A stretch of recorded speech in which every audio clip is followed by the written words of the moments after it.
What's up, gang? Welcome to the Greatness Machine. I'm your host, Darius and James. I'm so pumped to have you here with me. Now, listen, the Greatness Machine, we're about two things. Number one, people who are living their passions. And number two, those who are creating greatness in the world and doing both of these things despite the odds against them. Each episode, we're going to feature interviews with game changers, business leaders, telling us their origin stories, what made them tick, what got them to where they are now. Why? So it can help you step into your greatness within your life, your business, and your career. Occasionally, you might hear a few solo episodes from myself, moi as I say, as I leverage my 20 years of entrepreneurship as a CEO and founder to help you grow and level up in your journey to scale your life and your business. So, come be a fly on the wall, enjoy the conversation, and I'm stoked to have you here with me. Guys, welcome to today's episode of The Greatness Machine. I'm your host, Darius and boy, do we have a special guest. My man, James Altucher is in the house. James, what's up, my man? Darius, thank you so much for inviting me on your podcast, The Greatness Machine. I wish there was really a greatness machine. I could use it. Oh, man, I think you're like the Terminator. I think you are part greatness machine, part human. So I don't know. The human part is sort of annoying then. Yeah, I have that myself, man. Well, look, I love having you here. Do you mind if I do a little bit of housekeeping and then we're going to get running? Does that work for you, my man? Yeah. Awesome. So for listeners who are new to the show, The Greatness Machine, we're about two things. People who are living their passions and those who are creating greatness in the world and doing so despite the odds. And my main man, James, here is neither short of passion nor greatness. Man, I will tell you this, James. I got introduced to your work a few years ago, not even looking specifically for you, but for like the stuff you talk about, the work around ideas and ideation. It ended up on my radar about 6 or 7 years ago. And then, just before we started the show, I had talked about how we have a mutual friend in the guys at Scribe, Tucker Max, Javon McCormick, and we got to talking about you with those guys over there. And so I was like, man, you're on my short list of people I wanted on the show. So I am so pumped to have you here to talk. Things about me? I feel bad because I have to write Javon back. He wrote me a few months ago, and I'm always very bad at like responding to people's emails. That's a fatal flaw of mine. Oh, no, no, they had great things to say. I actually published my book through them. So that was when you came up, when I was in the process of doing my publishing of my book, but they spoke highly of you, and I just knew you through your work. So I was like, man, that's somebody I'd love to get on the show at some point. So man, here we are. Congratulations to me. Well, thanks again. I always like going on podcasts, particularly really interesting ones. And I'm excited to be here. Very cool. Do you mind if I give your formal bio and then we'd love to go into your origin story? If that works. Yes. Very cool. So James is host of the James Altucher podcast. Over 70 million downloads. We just hit our millionth download on Saturday. He's hit 70 times that. I don't know, for most people that don't understand the magnitude of this, when you're on like YouTube and stuff, there's sometimes people get a lot of downloads. In the podcast world, millions of downloads is a really hard feat. So, and you have a super successful, popular podcast. You're a blogger, ultra successful entrepreneur, co-founder of 20 companies, stand-up comedy, investor, chess master, author of the best-selling book, Choose Yourself. And we're here today to talk about the subject of adult learning and your newest book, Skip the Line. So I'm so pumped to get into all this with you, my friend. If you don't mind, though, I'd love to get a little bit of your background. What's funny enough is I was watching your TEDx talk this morning on TEDx Boca Raton, and this show, The Greatness Machine, was actually born out of me building 2 TEDx events in San Francisco. And I said, I want to turn that into a podcast. And it was all about people living their passions to create greatness, which led to so this show is born out of a TEDx. You've done a TEDx, but man, I'd love it to hear your origin story. And then we could chop up some of these newer subjects. Yeah, no, I'm excited about it. So I kind of have an origin story is an interesting phrase because did you collect comic books as a kid? Oh man, thousands of them. Yeah, and so did I. And there was this one series I remember called Secret Origins, and it was a DC comic series, and it told the origin stories of all the superheroes. And because people were fascinated with origin story, so they made a whole series about it. So when you say when you think of the origin story for yourself, though, what tends to resonate most for you? I mean, what resonates most is that it's very varied. Like, if there's one overriding theme, is that kind of to the detriment of everything else. Whatever it is I'm passionate about is the only thing I can really do at that time. And when I say detriment, it means like, if I should be focused on other things, sometimes it's hard for me. And I really only like doing things I'm interested in. And by the way, this is true whether I had a lot of money or I was dead broke or everything in between. And I've been all of those many times. And I mean, I started out as a programmer. I loved programming, and I was getting a PhD in computer science, and all I could think about was computers and the World Wide Web. Triple W was just starting. Like we had one of the first web servers at the university I was getting my PhD at, and then I totally lost interest. So I started writing novels. Novel after I would write 3,000 to 4,000 words a day. I'd write all day long, every day. Of course, I failed all my courses and I got thrown out of graduate school. And I wrote 4 unpublishable novels. People right now on the internet, everyone's a writer because you could just start writing and hit publish and boom, off it goes to the world. But then there was such a thing that is unfamiliar to people called rejection. And I was rejected all the time. I must have, even for every short story I wrote, because I wrote a lot of short stories as well, I would send them all out. I would send all the novels out to agents, publishers, magazines, whatever. I must have gotten like 1,000 rejections during this period. And it took 11 years of writing before I published my first piece of writing. And then I would say another 5 years, so 15 years after I started, before I became like a decent writer, and probably a good 20 years plus before I felt like I could call myself a good writer, maybe a good writer. I don't want to humble brag or whatever, but that's the thing I've done most consistently in my life is write. And entrepreneurship, like it happens for many people, was just an accident for me. Like I was working for HBO at the time, and I really wanted to make a TV show. Like I didn't have any training in TV or production or anything, but I had lots of ideas and I loved HBO, the channel. So I remember after I was thrown out of graduate school, I got 2 job offers. One at HBO for $40,000 a year, massive sum in New York City, $40,000 a year. Another at JP Morgan for $80,000 a year. And I chose HBO instead because I loved HBO. Like I would just sit there and watch HBO all day long. And I really thought, okay, I'm going to work in the IT department. That's my back door into HBO, but I'm going to constantly think about how to do a TV show there.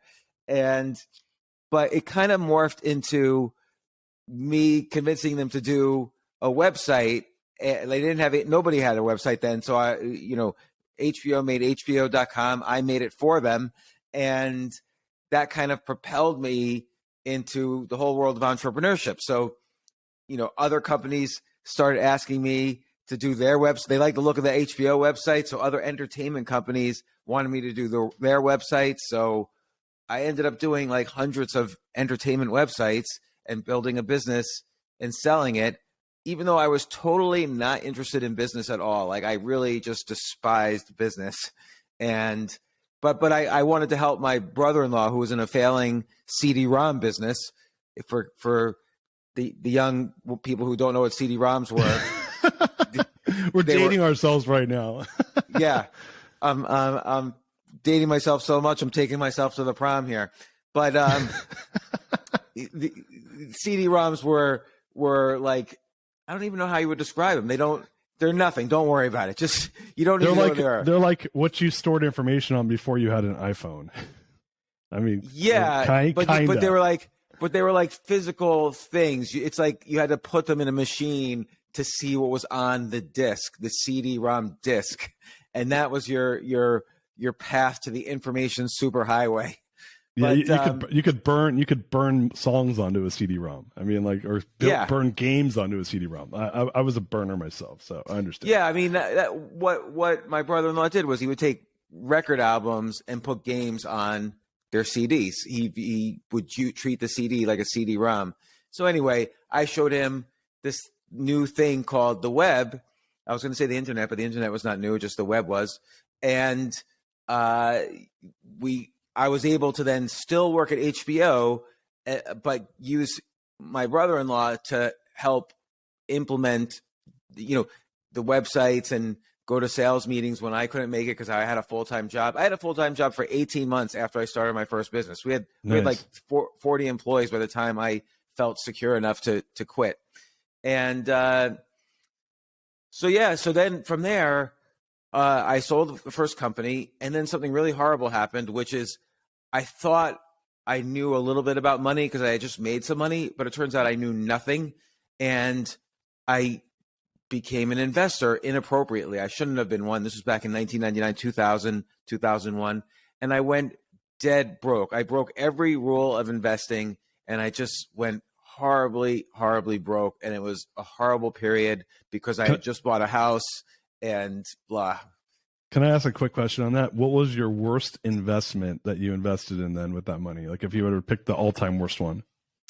Well, there were so many because it wasn't just about how much I lost. It was about how much I broke what I now consider the rules of investing.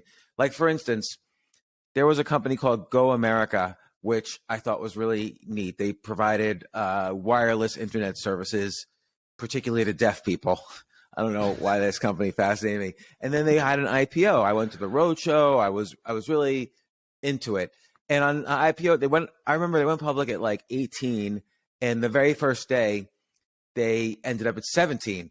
And I'm like, oh, usually IPOs go up from like 18 to 40 on the first day. There must be a mistake here. So I immediately bought $2 million worth of Go America at 17, and it never ticked up once. I mean, I think it went down to 50 cents almost immediately. Oh my gosh. But I was doing things like that quite a bit, and I just simply, like, people said, oh, what did you spend it on? Hookers? And I'm like, I wish I had done something like that. And at least then I could blame myself for like some moral, decrepitude or whatever. But instead it was just all bad investing, and I bought a house. And so the net result was I lost the house. And so I didn't really gain anything from the money I made. Maybe I gained a little bit. I started playing poker a lot, and I learned how to play poker, which is a great pleasure. But it was just really horrible. And then I just sat there for like 2 years depressed, and it was just a horrible, awful period in history, in human history. So let me ask you a question. I mean, one of the themes, and you have such a varied background, and I want to, and I feel like your life story is so like just fascinating, and so one of the things like as I learned about Skip the Line, the book we're going to be talking about, is and I'm going to pick a word right now, and you probably have been called this before, but you seem like kind of a polymath, right? Like polymath. I know some people don't like being called that. Are you familiar with that term? I'm assuming you are, right? Yeah, but what I wonder is, so for instance, I've been interested in lots of things. Right. I've been a writer for many years. I've been an entrepreneur. I've been a hedge fund manager / I was also a day trader as part of my evolution as a hedge fund manager. So I've been a lot of things. And again, I was a programmer. I am a national master at chess. I've been a stand-up comedian. Many, many things that I've been professionally, not just like as a hobby, but like professionally, I've been these things. And I sometimes I wonder if I'm like jack of all trades, master of none, because I never really stay with something long enough to say, okay, I'm the best in the world at this. Maybe writing I've stayed at long enough to be proud of it, but nothing really else. What do you, so that's where, it's funny when I was like kind of learning about you deeper and paid attention to the book and kind of hearing all these different things you've done. I mean, I feel like the world kind of, and I will tell you this, I'm very similar in that I'm interested in a lot of different things. I like writing. I like podcasting. I'm really into stand-up comedy. I'm into business. I'm into investing. All these sort of, I mean, like you name it. I'm the list is pretty wide. Right. And what I find is that the world tends to reward focus in this obvious way. And so that was my question, because it sounds to me like you've taken the position is that everything is a learning, and that you can then borrow from those learnings. It's a term you use in the book, Skip the Line, to then leverage it for the next thing. But I feel like a little bit, because I'm a person that loves a ton of different stuff, that I kind of punish myself for it. So I'm curious what your thoughts are on that, which is like, is that a mistake, or is it something where you're like, no, man, that's just who you are and you're leaning into it and the world's going to reward whatever it's going to reward. But at the end of the day, you're here to take a big bite out of life, because it sounds like you are eating life at its finest and fullest in all its different flavors. It's a really great question. Like, can I ask you, how do you punish yourself for it? Because I understand what you mean, but I just want to hear you say it. Like, what do you mean? Like I've been called out for like always moving on to something else, right? Because I get bored, and then I'll move on, and they're like, man, why don't you, like you're Who always, calls you out though?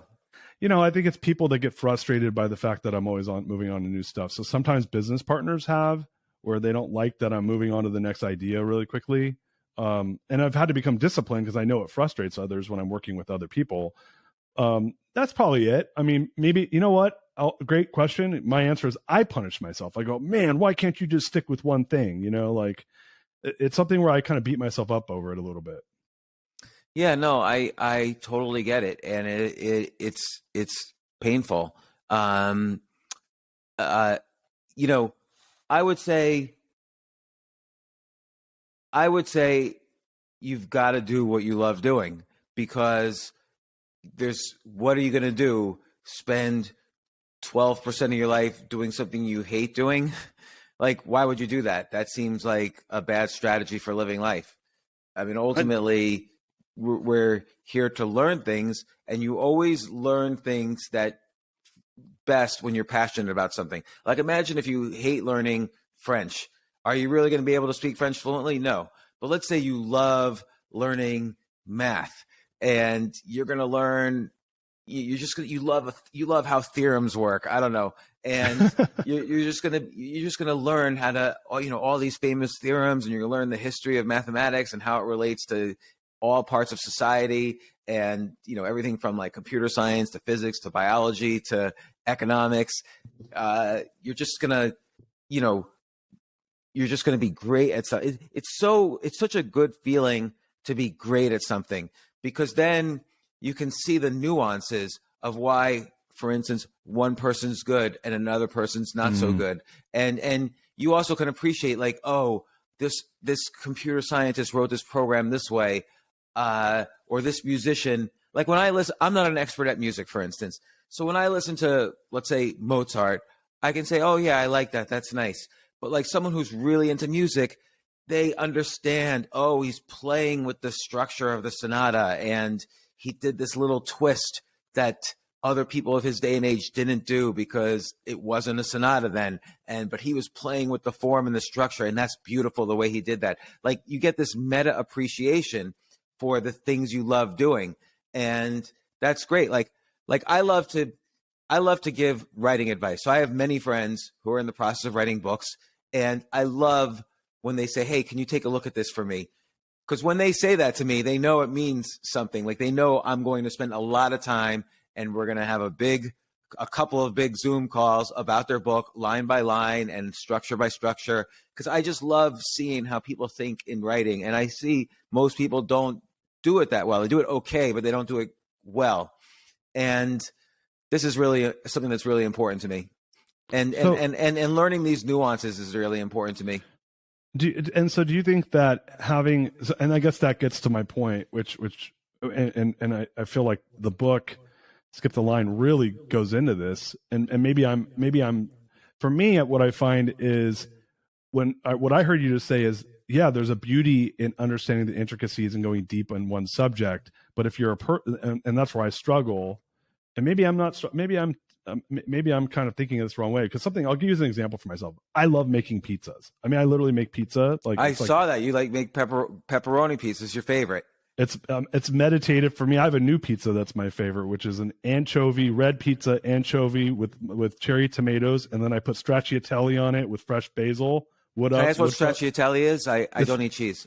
It's the insides of a mozzarella di bufalo, and you put it on after. So it's like drizzling like insides of like liquid gold on top of this pizza. If you like cheese, it's really rich. So by the way, if someone just had mozzarella instead of stracciatelle, you could tell the difference, right? Like you understand why stracciatelle is better than just putting cheddar cheese on a pizza. Like you understand the nuances and the palate and you appreciate when someone makes a good pizza, probably. Like if you go to Italy and sample a good pizza, you could tell the difference between a good one and a bad one. When I go to Italy, I try to go to the place that was ranked number 1 in the world that year. Right. So, and I do that, right? That's every city I go to the best place that's ranked number 1 in the city for pizza. I'm obsessed with it. Yeah. Because when you love something and when you learn something, that's not only about your own individual mastery and appreciation of the art form of whatever it is you're learning, but it's also a subculture. You become part of the culture of pizza. So you go to Italy, you know the best place. You can go there. You could talk to the chef or the other people there. It's a temple for you, and that's your religion. Not to be sacrilegious about this, but this is an important concept. Like it's like a religion for you. Completely. So one of the things I guess what I struggle with is having all these multi-interests. I'll use the example podcasts, pizza. I'm business, right? Like I've grown $200 million company was the last company I built, right? So I love business. And what I do is I go, well, where do I want to put my energy? And so what I find is when we dive into all these things, and let's talk about the book, Skip the Line, you're dispelling the myth of this 10,000 hour rule, right? That was made popular by, what was it, Christensen out of Harvard? No, Malcolm Gladwell popularized it, but he didn't, of course, do the research. And Anders Ericsson, Florida State University, was the one who did the research to study this. Right. So for me, like sometimes you're looking at it right now. If anyone you see, I'm pointing at a ukulele to my left. That's one of my interests. I'm learning how to play ukulele. Right. And so again, like being someone that likes to do all these different things, how does one pick like where they want to really lean into to go and become part of that 1% you talk about in the book? Because you don't need to become the best ukulele in the world, but I want to learn how to play so I can bust it out at a party and have fun and sing in front of my friends. I want to be able to make good pizza, but I also feel like I'm pulling myself all these different directions. Like, how do you think about things as far as, hey, this is a hobby versus this is something I want to maybe go monetize? I'd love to hear your thoughts on this. Yeah, I mean, the both good and the bad thing is that it's hard to monetize anything. Like making money is hard to do. Sure. And most things you're passionate first, and then you figure out how to monetize. Monetization is a byproduct of passion. Now, that's not always true. Sometimes people say to themselves, hey, this is a really good thing. I want to make some money, so I'm going to do it this way. Like I asked Mark Cuban once on my podcast, I'm name dropping, but this was an interesting thing. He said, it seems like a common theme of your most successful businesses is basketball. Like even your very first business, broadcast.com, which, by the way, I did some websites for back in 1999 or 1998. Broadcast.com started because you wanted to be able to watch basketball on the internet. You couldn't watch your favorite Ohio. You were living in Dallas. You couldn't watch your favorite Ohio basketball team on TV, so you wanted to watch it on the internet. So you started Broadcast.com. And I said, is that the reason you got into business? And he was like, hell no. I got into business because I wanted to make a lot of money. And I don't quite believe his answer, but his answer's still a good answer. It's fair.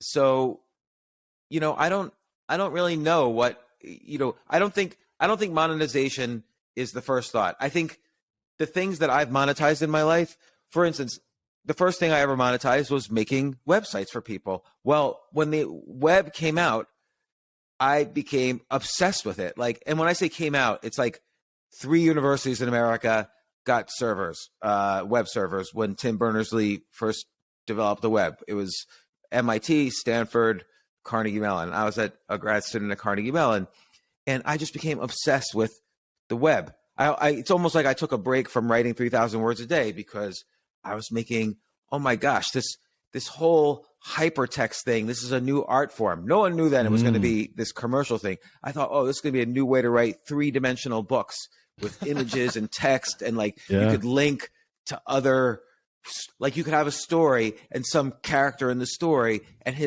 his name could be hyperlinked. You click on it and you get his story now. And I just thought the web was amazing. So I learned everything I could about it, which was not a lot back then. There was no tools. You had to just go to the guts of, the web server to figure out how to make a website. And, that became the very first thing I monetized. Is that when it did start becoming commercial, guess what? People needed to make a website. It wasn't an accident. People actually needed one. And so that was the first thing I monetized. Then I became obsessed with investing. Because I lost money investing, I realized, oh, there's something happening here that I didn't realize. And, I could help people make websites. And I had $0 in the bank. I had never made money in my life. And suddenly people were asking me like, well, how should we make this website? Like the Wu-Tang Clan needs a website. What should we do? Or The Matrix, the movie, needs a website. We want it to be really big because it's science fiction. What should we do? And so I was making all these interesting websites and I had to charge for it. So I couldn't believe it. The very first time I got paid, I made a website and my brother-in-law and we split like $20,000. So I had $10,000 in my bank account. It's the first time in my life I had more than $500 in my bank account. And I couldn't believe it. I thought, oh, this is pretty cool. So I monetized that. And then when I got into investing, eventually I was able to monetize that once I stopped losing millions of dollars. And, then I was both writing about investments and running a hedge fund, and I knew how to make websites. So I built a social media site for investors called stockpicker.com. I monetized that. I sold that to thestreet.com in 2007. And then suddenly, like, my writing was just by itself starting to make money. And I've been able to successfully monetize that in many different ways. And it's given me so many great opportunities, so including coming on your podcast. So I've been able to monetize that. I never really monetized stand-up comedy. Yeah, that's where I was going to go with that. Yeah, like that would require like more. I was obsessed with it again for about 6 years. I did up to 10 shows a week. I traveled all over the world doing comedy, definitely all over the US, but I say all over the world because I also traveled all over the Netherlands doing it. And right like the week before COVID. And then but I never really monetized it. I owned a comedy club too, and I broke even on that. I sold it back and I broke even on it. So that wasn't bad. It was probably a better outcome than most comedy club owners, just knowing what I know now about the comedy club business. But but I couldn't help myself. Like sometimes I think to myself, hey, maybe I should have spent that time building another business, or I should have moved out to Silicon Valley and done some investing out there. Like I would have made a lot more money. But I don't know. I don't like it. I don't like doing that. So I really loved comedy. So I just had to do it. I love that, man.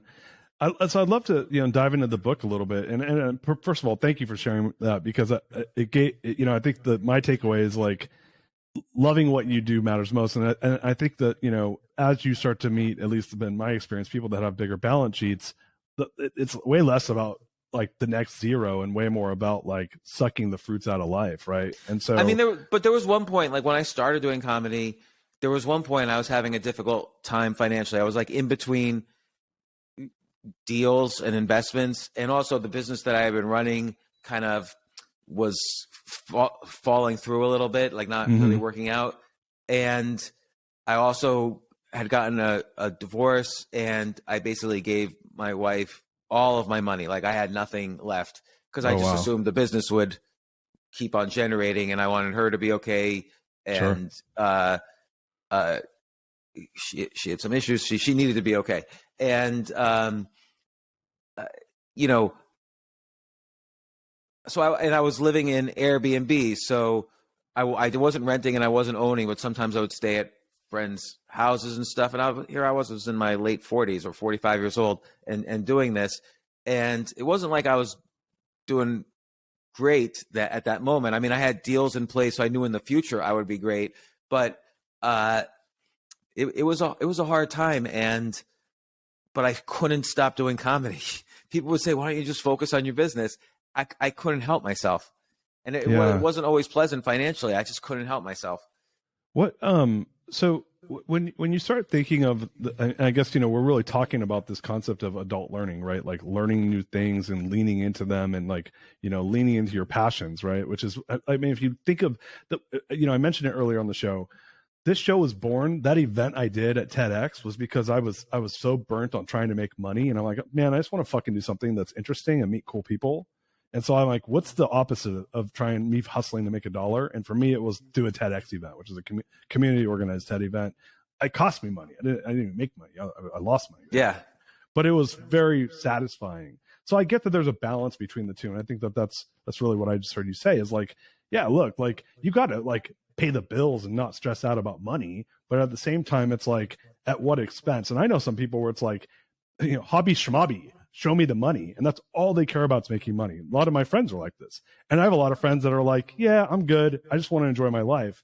And I think like if I've learned anything from you over the last 30 minutes, it's that I think you got to pick what's right for you. I mean, do you agree with that? Yeah, you have to, let's say you're how old are you, Darius? I'll be 45 in May. Okay, you're 45. Okay, so let's say you're going to have 20 more years where you can, I mean, that's simplifying. Maybe you'll have 80 more years where you're pursuing your passions. But let's just say you have 30 more solid, healthy years of pursuing your passions. Well, this is like your prime time too. Like you have still the energy of youth, but you're starting to have the wisdom of age. And so this is prime time for many, many activities. Like you're not going to be a basketball player at this point, and you might not have the experience yet to be like a world famous historian, but there are many passions you could pursue now that you're in the sweet spot for age wise. So maybe you have 10 years for some of those passions where at 55 you become too old and before 45 you're too young. What are you going to do? Spend 70% of that 7 of those years making money so that you could then, I don't know, write a novel or whatever it is, or learn to play the ukulele. Ukulele requires you to have some muscle memory. Well, every year you get older now, you have less and less capacity for muscle memory. So, it's very tricky. You only have one life. It's a cliche, but it's really true. You're not going to get another chance to do many things. Was it so? Let me ask you a question. So moving on to the book, was that really kind of what motivated you to write Skip the Line? Is this idea of maximizing our time to do what we want to do? Give us some background on that. Yeah. So I always feel like it's not worth pursuing something unless you're going to really like. And okay, I have a ping pong table and I play ping pong with my kids, but I'm not passionate about it. I'm like pretty good because I've been playing since I was a kid, but I'm not. I have all the bad habits. Someone once tried to teach me good habits and it didn't stick. So I like playing, but I'm not going to ruin my life over it. But, when I am really interested in something, it's not to me worth doing unless I get good at it. So I could, again, appreciate the artistry and the nuances in ways that kind of citizens, as opposed to professionals of that area, won't understand and won't be able to appreciate that beauty. And I saw that a lot of people were like that, where they were working really hard at their jobs, but they were like just mildly unhappy. And there were always things that they would try to do on the weekends. Because you're only doing something once a week, you're not going to get really good at it. And if you don't do the right techniques to master something, you're not going to master it. And you might make your pizzas only on Sunday evenings for your family. That's not going to be good enough to be anywhere near as good as a great pizza chef, as I'm sure you know. And so I saw a lot of people were in that kind of situation, and I was too. I wanted to get good at comedy. I wanted to get good at computers, investing, writing, chess, poker, all these things along the way. And I found there were the same techniques over and over again to get good at something. So I found this out not only for myself, like I went from being a chess master to being a good poker player, for instance. There were some skills that translated, and there were some meta skills to learning that translated. Like, how do you learn something quickly, as quickly as possible? How do you use the 80-20 rule to learn quickly. You find the 20% to study that gives you 80% of the value, so that you could, again, I'm 55, and I've been doing this all my life. I don't have forever to learn something new. So that's why the book's called Skip the Line. I want to learn and be great, but I want to learn super effectively and efficiently. And most people do not study things effectively and efficiently because they just don't know how. So I wrote this book to explain how. And it's not only my own experiences, but this became a passion of mine on my podcast, where I would ask, world champions of whatever field they are, or, whether it's Kareem Abdul-Jabbar in basketball or Tony Hawk in, skateboarding and Richard Branson in business. How did you learn to learn? What was your meta learning techniques? And, so the book is really a combination of my own experiences plus what I've learned on doing, over 1,000 of these podcasts with real peak performers. And I really did feel that you can skip the line and learn what you want and get what you want by not taking the usual path and having the usual excuses everyone else has. Yeah, you talk about, so there's two concepts in here that I think are really important. One's this idea of being a life scientist, but prior to being a scientist and experimenting, is this concept of working out the muscles, this idea muscle, right? And so I mentioned before we got on the show, but and what's funny is I stumbled upon your work. This is like a few years ago, and I started doing this, right? I said, I'm going to challenge myself to come up with 10 new ideas a day. Just, I'm an ideator. I'm a creative person. I'm a person. And I was really stuck in my business growing this, I grew a company of about 1,000 employees. And so I was just working all the time. I wasn't really being creative. I was just running this company, this business with some partners.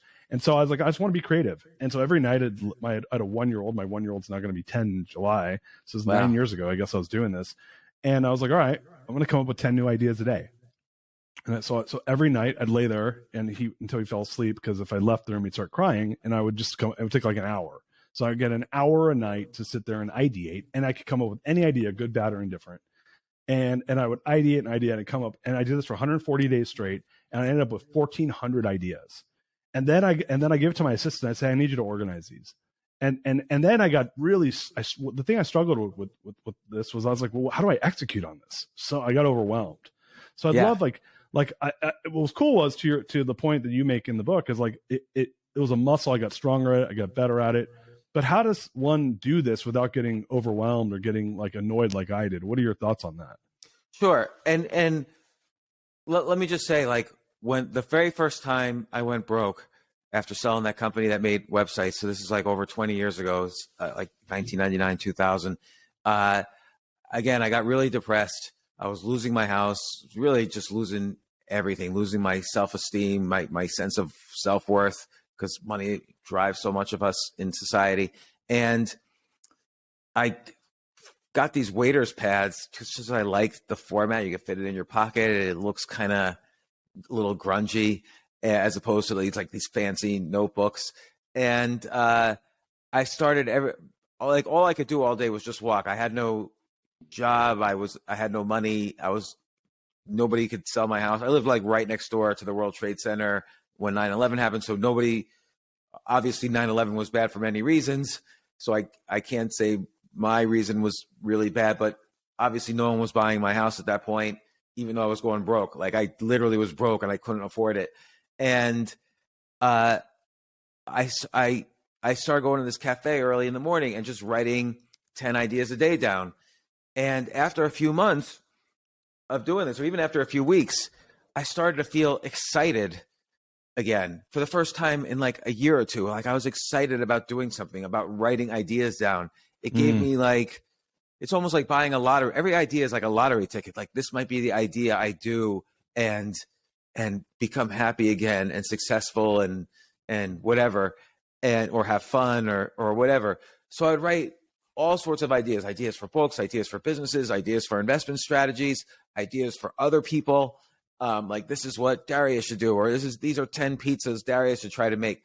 But it really, I wouldn't get overwhelmed because I told myself, this is not ideas that I'm going to do. Most likely, this is practice. When there's lots of things you do that are just practice. If you're practicing basketball and you shoot 10 3-pointers in a row, you don't say, oh man, I wish that was in a game. You say, oh, this is good practice for when I do play in a game. Got it. And so, obviously if you write 10 ideas a day, you can't execute on 3,650 ideas. You'll execute on one of them, maybe, if that. I mean, usually most years I will, sometimes I'll write idea lists that I'll turn into articles. So that's like a semi way of executing. And then other times I'll write ideas for other people and I'll send it to them sometimes. And so one time I wrote letters. So I was obviously obsessed with investing and figure out where I'd gone wrong. And I learned a lot. I wrote a lot of software about investing. I read 1,000 books about investing. So I really started to learn to become a good investor. And so one time I wanted to meet some great investors. So I wrote to everybody I admired and said, hey, can I buy you a cup of coffee and talk to you for a little while? 0 people responded. I sent about 20 emails. 0 people responded. Because it's not as if Warren Buffett is going to get my email and say to his secretary, Gladys, hold everything. Some random guy wants to buy me a 60-cent cup of coffee. I really have to meet him. That's never going to happen. And it didn't happen. So I wrote instead, I really researched everybody's business that I was writing to.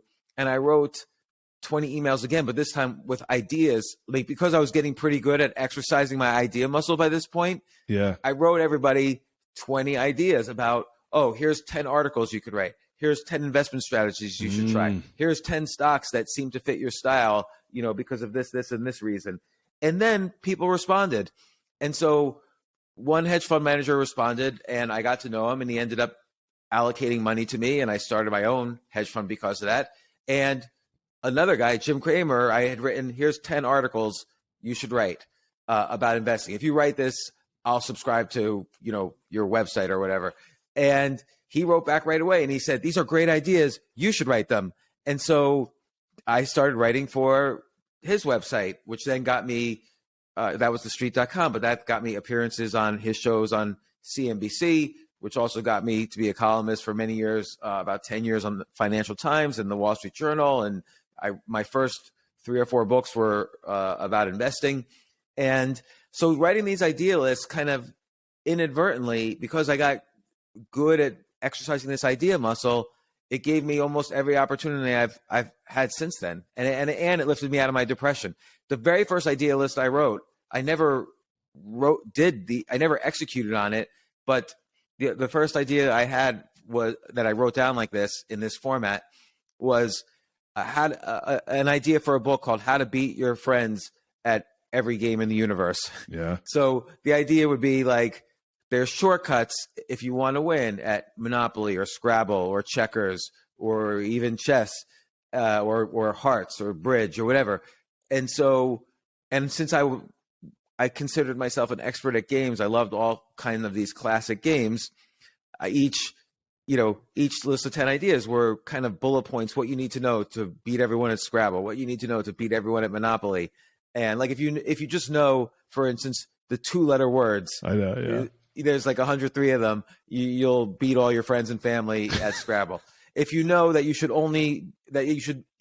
beg, borrow, and steal to get the orange properties of Monopoly, you'll win at Monopoly.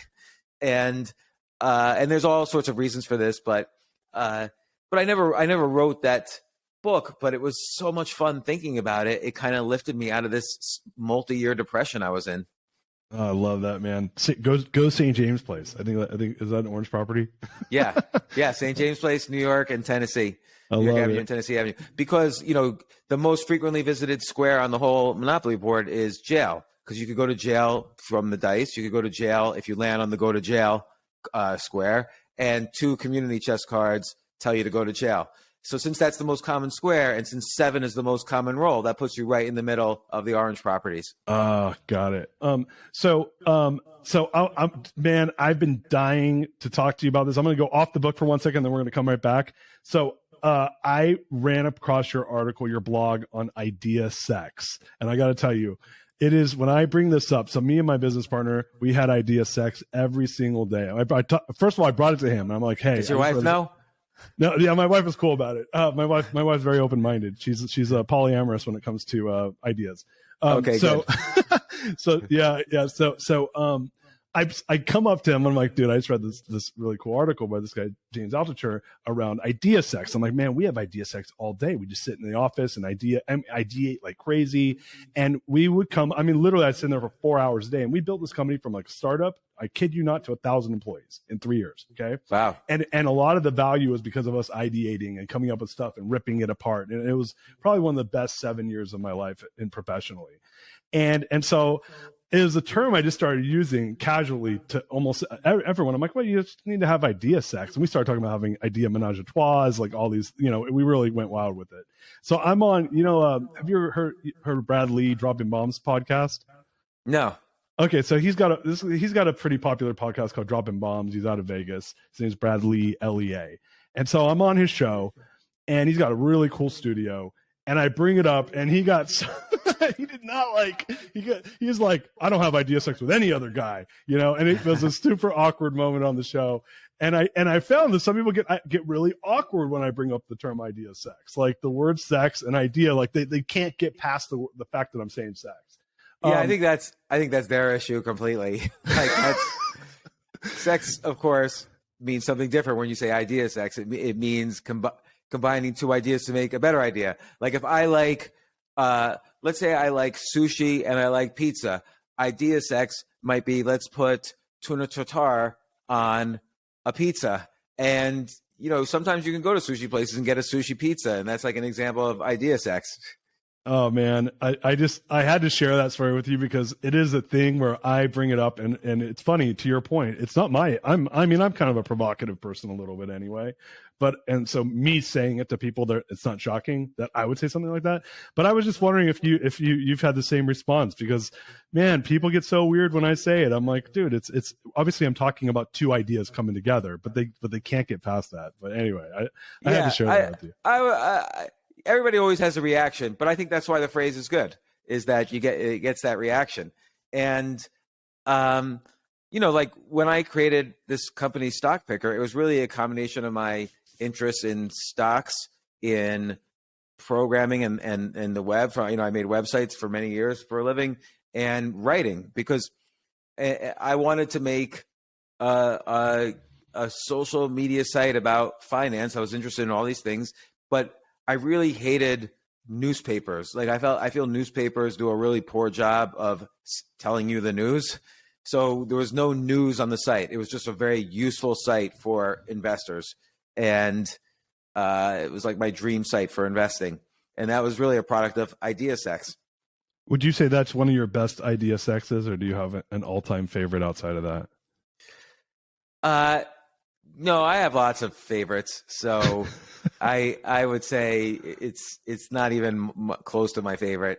Like I have all sorts of things that, I've combined and played around with, even with writing. Like I think it's a very important thing there's lots of ways to have idea sex with writing, like and this is true for comedy as well, to take two completely separate concepts and ideas and sort of combine them into an article. And that's always, comedy does that all the time. Totally. Like there's a comedian, Andrew Schultz, who has a well-known joke that he's like, why do countries that are the worst at treating the way they treat their women, why do they always have the best food?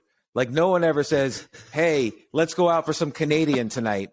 Like they say, let's go for Middle Eastern food, or let's go for Chinese food. Like the Chinese people kill their baby girls, and that's the food that everybody loves. So that's idea sex. Like that's all stand-up comedy is like idea sex. Oh man, like I love Al Qaeda falafel, man. It's amazing. Yeah, exactly. Like it probably is amazing. They really. Sorry, go ahead. There's probably no better falafel out there, actually. Like they have to eat cheaply when they're hiding in their caves and stuff. So, oh man, that's amazing. I love it. Yeah, like writing I'm a big also. Andrew Schultz fan. Oh, okay, good. Yeah, he because I owned a comedy club, and he's been on my podcast a bunch of times. I've been on his, and he would perform all the time at the club. But and then you look at, I forget, I had another example of a real fun example of idea sex, but whatever. With writing, for instance, sometimes, I'll take a piece of writing that has been popular, like has been extremely popular, and I will mimic the structure of that writing in as specifically as I can. And so by very popular, I don't mean like Gone with the Wind or The Wizard of Oz or some of these books from 100 years ago. I mean like the Buddha's Four Noble Truths. This is a piece of text that's been popular for 2,300 years. Right. The Bible has been popular for 3,500 or give or take years. And so billions of people have been influenced by these structures. So like the Four Noble Truths is kind of the foundation of Buddhism, for instance. I'm not a Buddhist or anything. I just use this text, basically there is suffering, you can't avoid it, but there is a way out of it. Here's the way out of it. And so I might take a concept like the banking crisis, and I'll say, look, this banking crisis is suffering, but there is a way out of it. And I'll do the exact structure, almost word for word. No one will ever know. No one knows. No one says, hey, that's the Four Noble Truths you just did to describe the banking crisis. No one accuses me of that. But because I know that's a structure that has resonated in people's minds for 2,300 years, I know when I structure another thing in the exact same way, it's going to be a successful article. And it always is. That's so smart. You made me just think of a stand-up comedian, Anthony Jeselnik. Have you seen him? Oh, he's amazing. Yeah. He does that a lot too, where he goes one way and then his punchlines are always like, you're like, what did he just say? Yeah. Like one of my favorites from him is, and I'll try to mimic his style, but he has such a unique style of talking. But he's like, I take care and support a child in Africa. For just 75 cents a day, I can feed that child. I can clothe that child. I can provide a home for that child. Again, for 75 cents a day, I could send that child to school, which is so much cheaper than the cost it was to send that kid there. That's right. It's almost like a riddle. I'm always trying to figure out how is he gonna bring this around? And he just gets you so good. He's like, my mom. I'm really bad at copying other stand-up comedians, but yeah, he's like, my mom's like the worst human, and he'll like have some like totally like it just he hits you. I'd say he T-bones you because he gets you thinking one thing and ends somewhere what you don't expect. To your point, that's a really cool way of thinking of idea sex. And that's totally what he does. Is he completely like takes two different things and like twists them in this weird way. Yeah, it's a beautiful thing, man. I just want to thank you right now for coming. I don't know if you came up with that term, but if you did, I'm thanking you right now because it has been something that has brought me so much joy in my life. So thank you for that. It's a big appreciation. Oh, you're welcome. I made again, this is not a business, but I made this site just because so many people were saying you should make a website to keep track of your idea list. So I made a site, notepad.com, notepd.com. There's no monetization on the site, but thousands of people use it to keep track of their idea lists. It's people have a lot of fun. I'm all over that. I'm an idea monkey. So, I want to move into one of the concepts because I think that this was a really important concept from the book, which is like, how do you choose the right idea? And you talk about this idea called your conspiracy number. Do you mind kind of giving our listeners an idea? Like, what does that mean? How do you use a conspiracy number when trying to pick the right idea? Yeah. So the more things that have to conspire for a good outcome, then the less likely that outcome is going to happen. Like, let's say, a hypothetical situation, Gisele Bündchen gets a divorce from Tom Hardy, and you decide that a good outcome for yourself is if you marry Gisele Bündchen. And, well, many things have to conspire. One is you're married. So that's one big thing that has to not be true for you to marry Gisele Bündchen. Another thing is Gisele Bündchen has to be attracted to you and she's hanging out with her jujitsu instructor now, who, is presumably much more attractive than 99.9% of the listeners and us. So that has to conspire against it, that has to conspire in your favor, which is unlikely. And she lives, I don't know, in Antigua or whatever. Like that has to, you don't. So you have to live in the same city, which is unlikely to happen. So here we've already reached the conspiracy number of 3, and we haven't even really touched the things that would have to conspire for a marriage between you and Gisele Bündchen to work out. So what does that mean? It means this is a bad goal for you. You should not try for this goal. And I didn't develop this. This is I was once, when I was about 20 years old, I was working on a chess program, a computer program, a software that played chess, and we wanted to test this conspiracy theory out on chess. So in chess, if you lose your queen and you're not taking a queen back, like you're not just trading queens, lots of things have to work out for you in order for that queen loss to be good. Like you have to, checkmate the king pretty quickly, or else you're going to be just a queen down. And so we would look at all the, so basically every possible move your opponent has would have to conspire for things to work out for you. And usually, they don't. Most moves don't work out. So that's how we would teach the computer how to pick a move, by the fewer things that have to conspire together to make this move a good move, then the better the move is. And but I realized this could be used for anything in life, like the Gisele Bündchen example. So with all goals, and you can look at this in investments too. Like, okay, First Republic Bank, that stock is like $9 now, down from 174, because people think it's in trouble. Is it a good buy or not? Well, here's the things that have to conspire. They have to not go out of business. People are thinking they might go out of business. They have to get a bailout that doesn't, liquidate all the shareholders. They have to get a bailout, period. We have to have some transparency into how much trouble they actually are in. So it's already too many things have to conspire for this to be. It might be a good buy. You might buy it and it goes from 9 to 174. So greed would compel someone to buy it. But when you look at the conspiracy number, it probably doesn't have the right risk reward to buy that investment. So this works for many things in life, whether you're playing chess, doing stand-up comedy, starting a business. Like, let's say I wanted to, like Fred Smith is an interesting example. He's the founder of FedEx.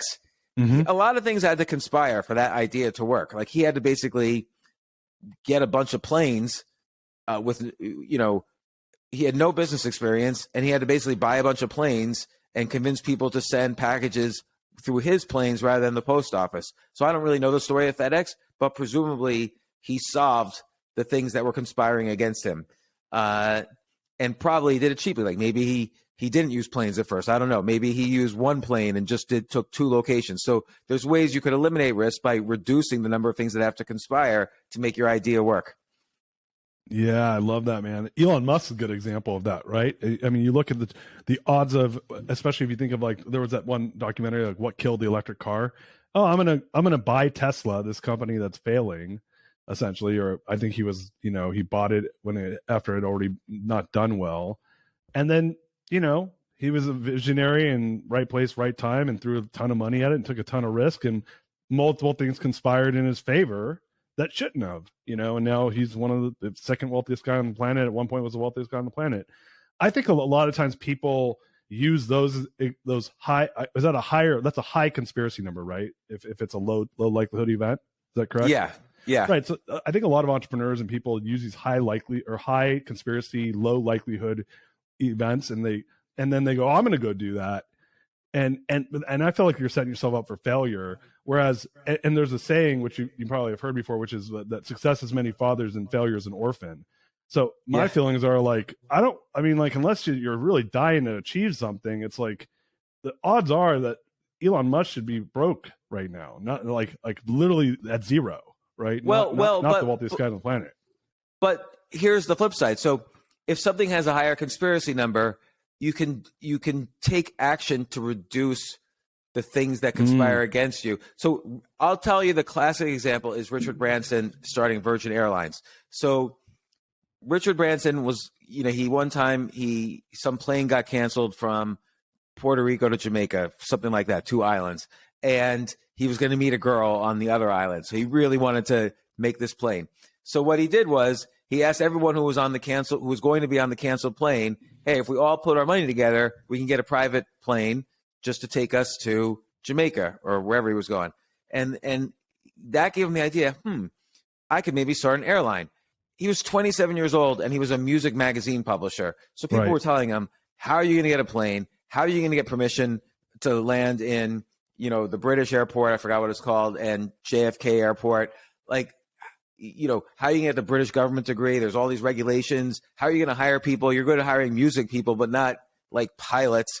And so what he did was he reduced the conspiracy number. He reduced the risk. So he called up Boeing and he asked Boeing, I don't know how he got in touch with the CEO, or he said to Boeing, can I borrow a plane for a year? Not buy it, but borrow it. And then I will pay you back completely. And I will start buying planes from you. And they're like, who are you again? You're a music magazine publisher who's 27 years old and you have no airline experience. And they said, you don't have permission to fly into any of these airports. And he said, okay, but listen, Airbus is dominating Europe. You're not. So you need to have a presence in Europe. So let me get permission to land in England. And if I get that route, just lend me the plane and I'll pay you back. And it'll be good for your whole business.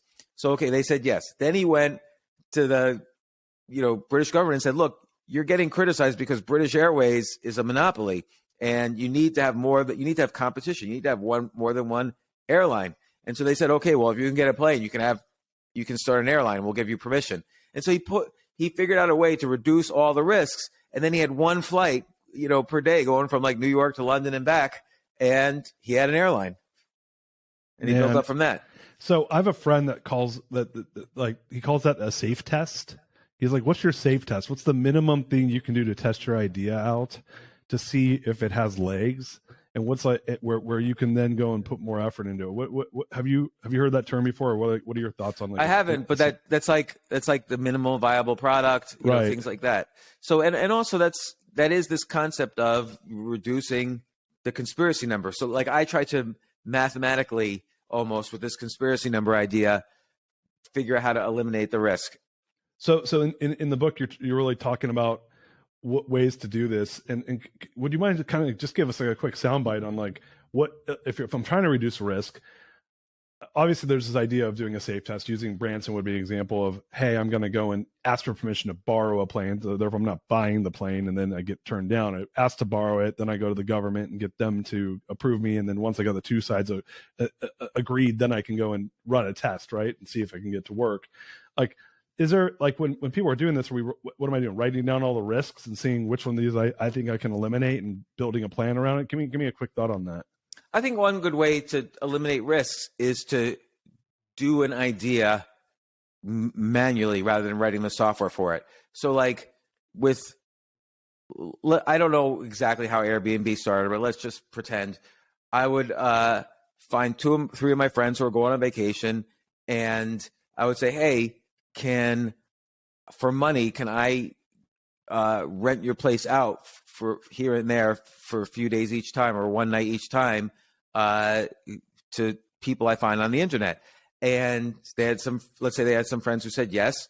And then the Airbnb guys would scrape Craigslist, anybody who was like looking for a short-term apartment, and they would try to manually hook these people up with Airbnbs, even though they had no software yet. So, if you could manually test an idea before you write a single line of software, I think that's a really good safe test. Oh, that makes so much sense. I love that. Oracle, which is a more not as famous example. Like we think, what is Oracle? It's a database company. They sell this massive database to big corporations. Well, when they first started, they didn't have a database. They would go into General Motors and they would say, we have this database. It could do this, this, this, this. And General Motors would say, can it also do this, this, this, this? And Larry Ellison would say, of course it can. That's easy for us. General Motors said, okay, we're in. We want to buy the product called Oracle, the database. And Larry Ellison would say, no problem. But for the first 6 months, we need to have our professional installers come in and install it for the General Motors, programmers and stuff. And we'll teach them how to use it. So they'd go into General Motors and they would literally build the product then. And that's how they built Oracle over years. It was a service company until pretending to be a product company until it actually, they faked it until they made it. Oh, but that's how they reduce the risk. Why build a super expensive multi-million-dollar database before you know the use cases? Once they knew the use cases, because they built them for their customers, they actually had a database. It's interesting that, like, especially nowadays, like you got started as an entrepreneur, 20 plus years ago. Same here. Like, it was expensive to test ideas. It was expensive to even start a business. I mean, it was like nowadays you can test an idea for pennies.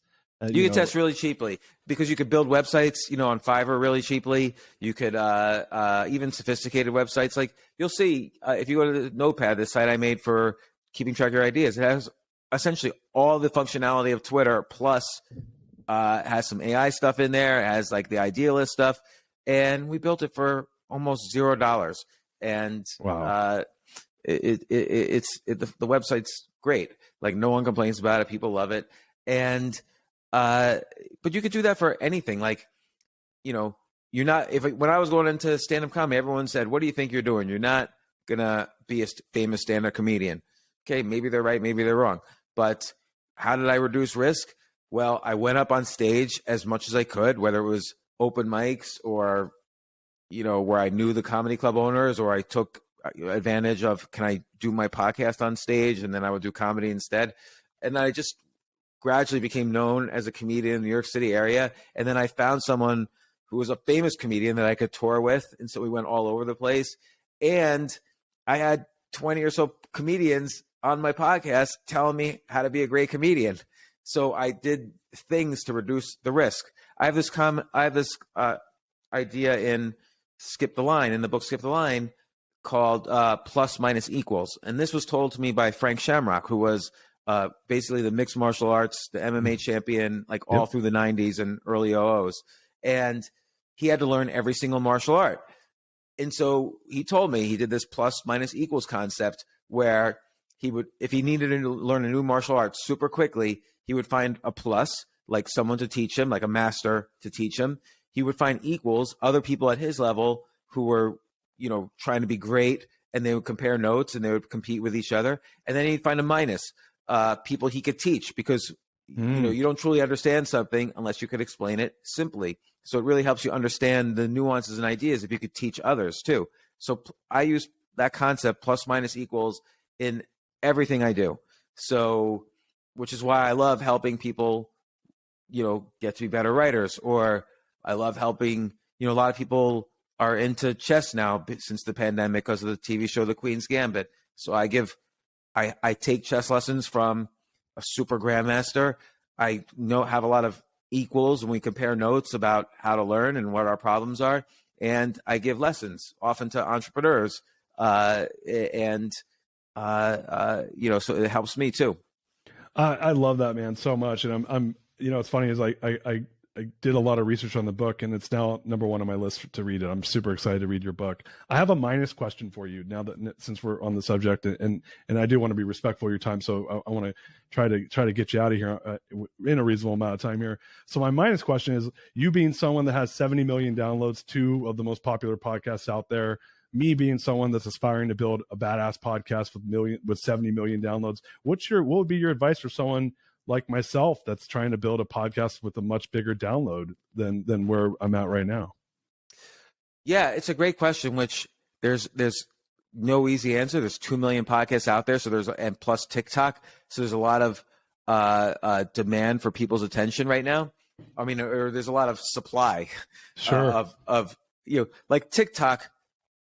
We're all competing against TikTok. TikTok is amazing. Like, people say, oh, I never use TikTok. You should look at TikTok, because it's like these videos of superheroes. People are like jumping from building to building. They're doing magic tricks. They're doing this incredible dancing. Like, it's like a bunch of superheroes are the top videos on TikTok, and so it's hard to compete with that. Like right now you have an interview show. You're interviewing me, for instance, and you've interviewed other fascinating people. Much more fascinating than me, I should say.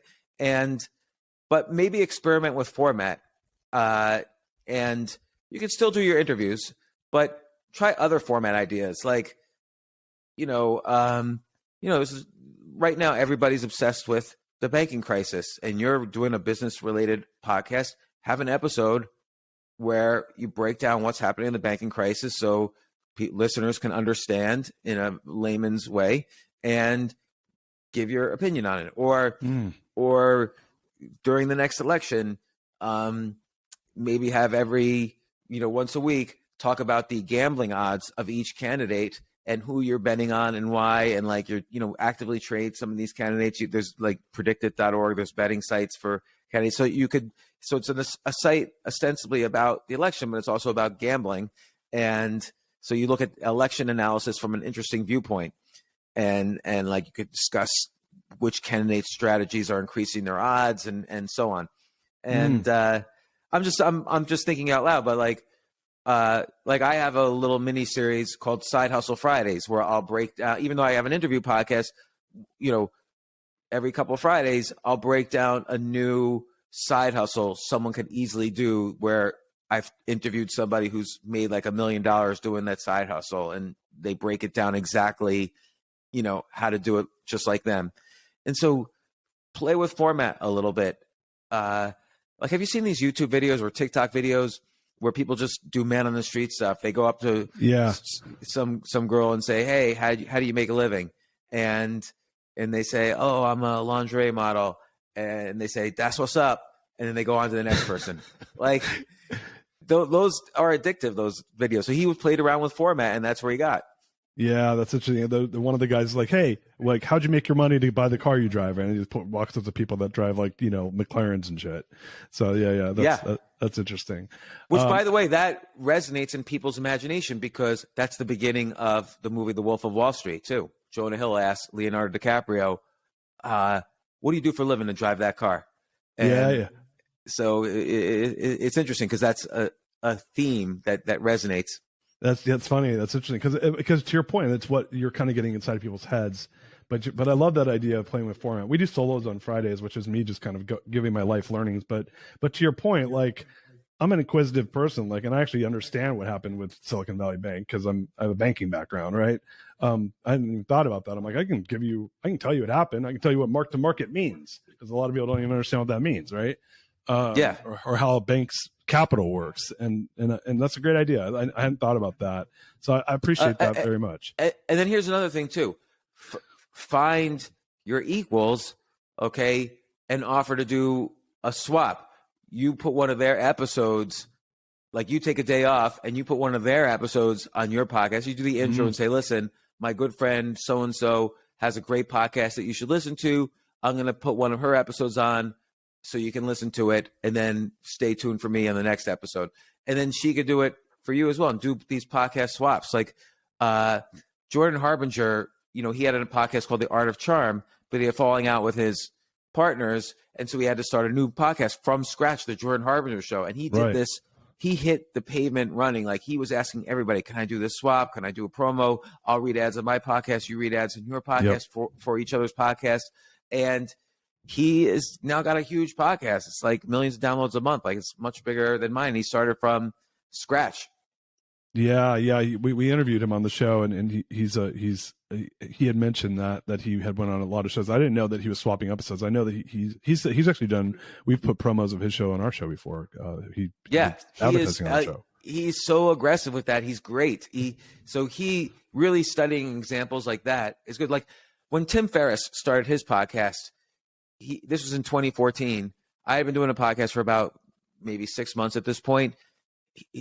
Tim called me up and said, "Do you have some time to talk about podcasts?" I said, "Sure." He asked me like 100 questions about podcasting. And then a few months later, he started one. Like, that's what he did, is he talked to everybody he could think of to learn podcasting. That was his like shortcut that was his skip the line method in starting podcasting. Yeah, man, I love this. I love this. These are such real great, like real life examples, and I really appreciate you humoring me on my question because it was a real question. And when I look at people who have, for me, I love doing the podcast. It's one of these things where I've been doing it now for. It's been 2 years since I aired it as a podcast. It was a live stream before this, and it's grown a lot. But I'm always wanting to learn how to be better. So in Skip the Line, I write about something called the spoken wheel technique. Right. So the wheel is whatever it is that is your core interest and passion. So let's say I'm doing a podcast about peak performance and how to be the best you could be. That's the wheel. And then the spokes are, okay, I'm going to do a podcast. I'm going to do a book. I'm going to do articles every day about episodes. And each episode of my podcast, here's the 10 things I learned. And then eventually I'll compile that together and put together a book.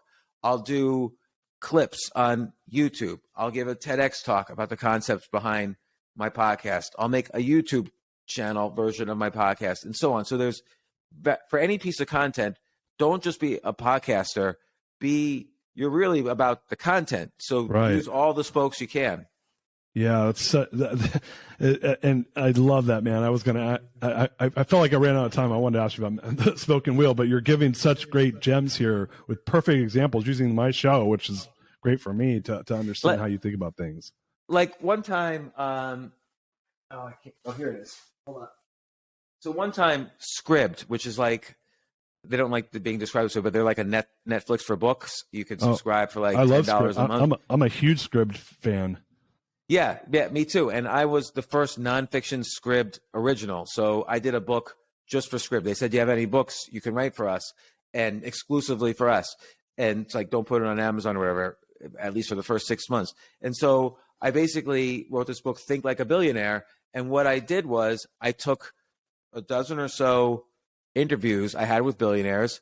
I wrote intros and outros for each one. Here's what I learned. And then here's the transcript, which was heavily edited. And then here's the outro. The audiobook was finished because I had all the podcast episodes. So that's the audiobook. And I made this paperback. There's a paperback version, an ebook version, and an audible version. And it's a full book. And it was, I don't know. Because it's on Scribd, it was read by a lot of people. It wasn't necessarily sold a lot because they don't sell books; they sell subscriptions. Sure. But it was read by a lot of people, and it's great chapters, like all the things in common between all these billionaires. I have I can't even forget who I have right now, but like Richard Branson, of course, Ray Dalio, Ken Langone, Steve Case, Ted Leonsis, Mark Cuban, and on and on. Sarah Blakely. Who was your favorite billionaire out of those that you interviewed? Probably Sarah Blakely. Yeah, she seems cool. Was fun. Do you know her husband, Jesse? Yeah, he's been on a couple of times. Yeah. Yeah, I just finished his book, Living with the Seal, with Goggins. And I've had Goggins on as well. Yeah. Oh man, you've had so many great people on your show. That's incredible. Well, Goggins was published by Javon. Yeah. At Scribe. So you should reach out to Javon, get Goggins on your podcast. I'm gonna go twist Javon's arm on that one. Probably. I love Goggins, and I just finished both of his books. It's very resonative for me in my life at this point. Man, I could be on the show with you for like 2 more hours, James. You're such a fascinating guy, and I mean seriously, man, this has been super fun for me. I'd love, like I mentioned earlier on the show, we have a question we end every single show with, and then I'd love to have us plug for our audience different ways to connect with you. But before we go there, we always like to end the Greatness Machine with the same question, which is, this show's all about people creating greatness and doing so despite the odds. And you've done so many great things in your life. You created so much greatness, and I'm so appreciative to have you here today. But I'd love to end with our question, which is, what is the number one barrier to creating greatness in the world that you've overcome in your life, and how did you overcome it? Well, it's really two separate questions, so I'll answer them separately. I think the number one barrier is when you're too attached to the results, like this better work out or else. And, if you're going to play poker I'm giving an example, I'm either going to win money today or my life is just going to suck forever. And instead of viewing it as you're being detached from the results and focused on improving, like, okay, why did I, bet that Jack 10 from early position? And then of course I lost that hand and so on. So, if you're too attached to results, you have to be detached from the results of everything, even a business. Like, of course, a business seems like a much heavier investment of time and money than going to play poker for an evening, but you still have to be detached from results. Like, what am I learning every day? How am I getting better? Am I really giving this my all? Am I today doing what I can to be the best I can be? And if I can't be the best I can be, then gradually your business will morph into something else if you're not attached to the results. And that happens all the time when businesses pivot. But if you're too attached to results, you'll never succeed, because you'll start getting disappointed, and that disappointment will rent a lot of real estate in your brain it'll kick all the, original, excitement out. Oh, you got to move to another part of the brain instead of the proactive part of the brain, because disappointment now owns the proactive part of the brain. And so that's a real preventer of success. And it's something that we all deal with. I deal with it every single day. I'm an adult learner of chess. I was a master as a kid, a nationally ranked master as a kid. You're once ranked as a master, you're always a master, but I'm not that good anymore. I took a 25-year break, and now I'm trying to get even better than I was before. And there's all these really fascinating obstacles, including psychology, neuroscience. The game itself has changed in some interesting ways.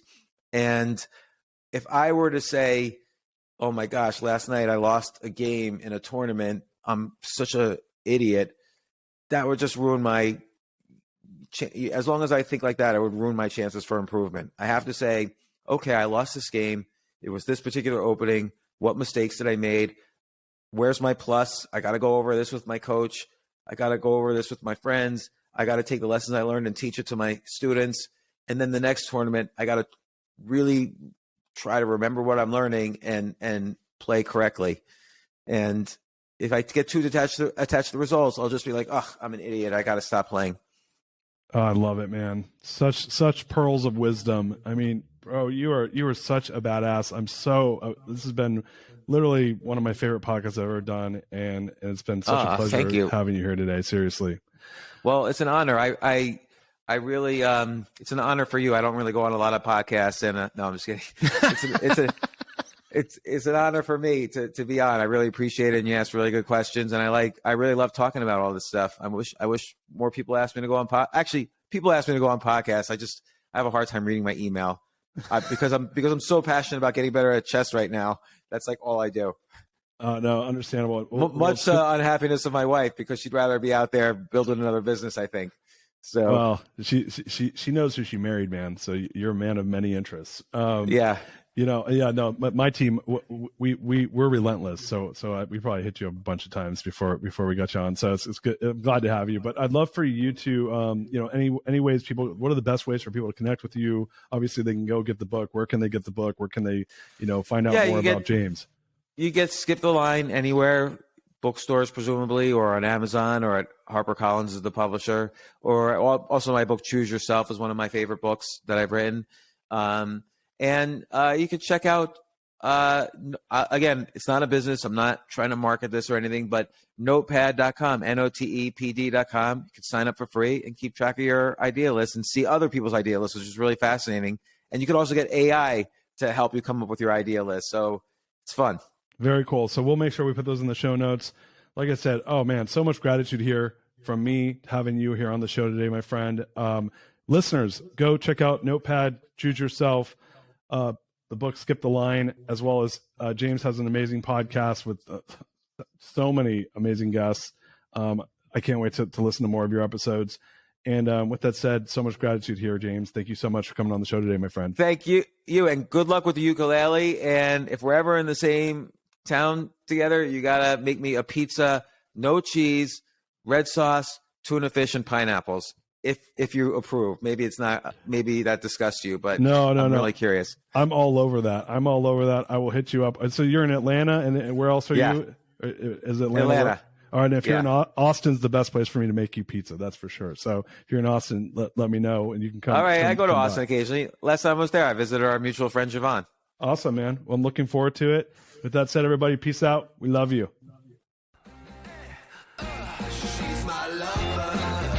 You are listening to The Greatness Machine, and that's a wrap for today. Listen, if you love what you heard, subscribe to the show on whatever podcast platform that you're tuning in on so that you don't miss any of our future episodes. We have tons of great people coming on, and we're stoked to have you here to enjoy it with us.